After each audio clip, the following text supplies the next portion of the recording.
Welcome back to the Crypto's Key Conversation. We have an update from James K. Fallon in regards to the Ripple versus SEC case. Jeremy Hogan puts his 2 cents on kind of what's going on within litigation. And then Empire Oversight puts up this tweet thread, pretty much having a conversation talking about how over the past year, the SEC has been delaying and refusing to fulfill their duties in regards to the Freedom of Information Act requests.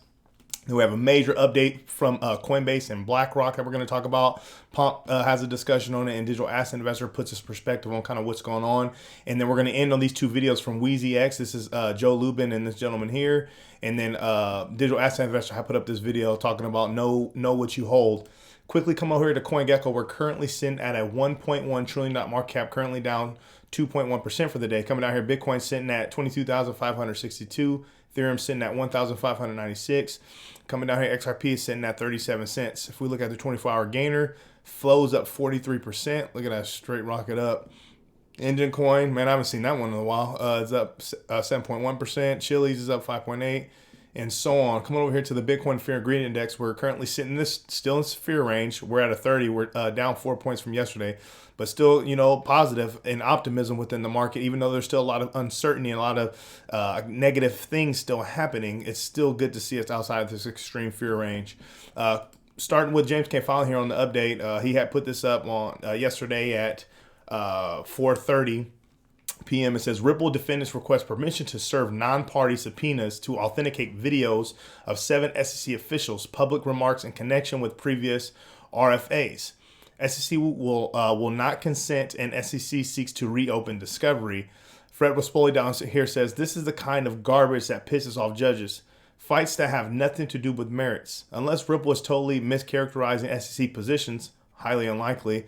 And even though SEC continually proves me wrong on this, it can't be this dumb. This is pure childish obstruction.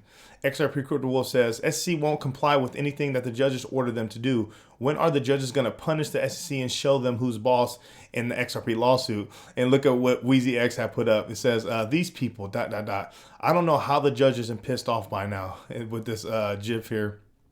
Moving on here, Jeremy Hogan's speaking on it too. He goes, Ripple simply wants to authenticate 7 videos of SEC employees giving speeches on the SEC is messing around again with it.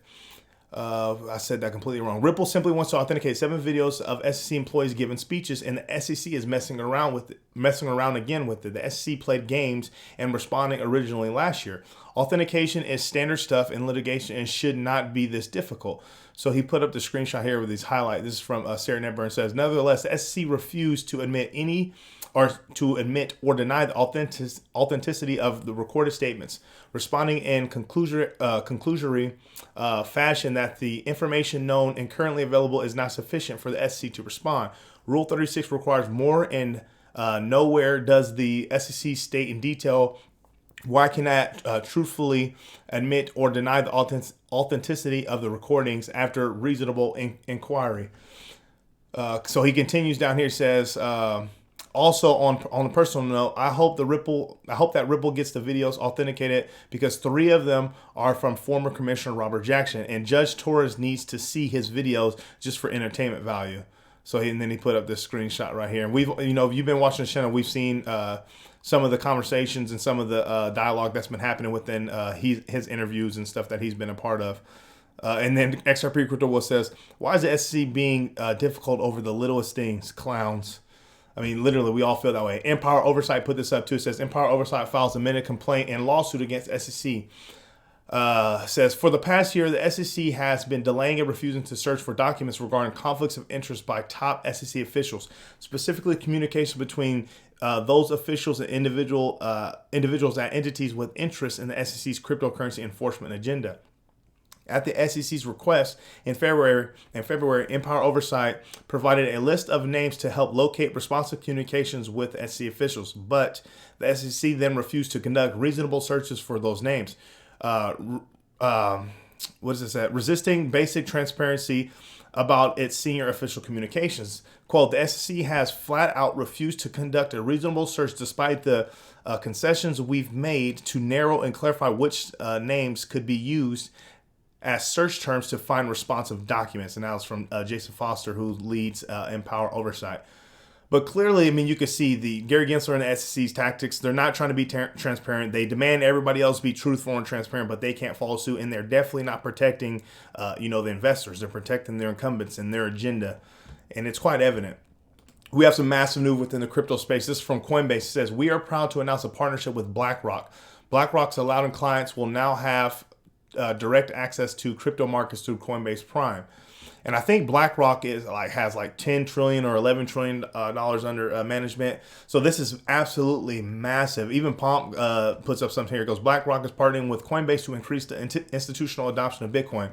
It is not often that you live through the birth and scaling of a new multi-trillion-dollar asset class. I mean, really put that into perspective. It is not often that you live through the birth and scaling of a new multi-trillion-dollar asset class. And I've said it before in our videos on this channel, man. I think we are very fortunate to even be able to partake and be a part of this thing. And especially, us, even currently, if you're new getting in now, you're ahead of the curve. You're ahead of the crowd. You're early. And especially those that's, like us, that's been in the space for 4 or 5 plus years. Like, we've been around. This is crazy. We have the opportunity to be a part of history, especially when it comes to this, technology and new financial system and so on. This is huge. And then Bitcoin Archive says, huge deal. Absolutely, it's huge. Digital Asset Investor puts up something. He goes, I thought BlackRock runs the world. Today, they announced Coinbase partnership. The same Coinbase Gary Gensler has been threatening. One phone call gets little Gary to back off. This goes in the quote, all the world's a stage file for sure. I think he calls it his red file.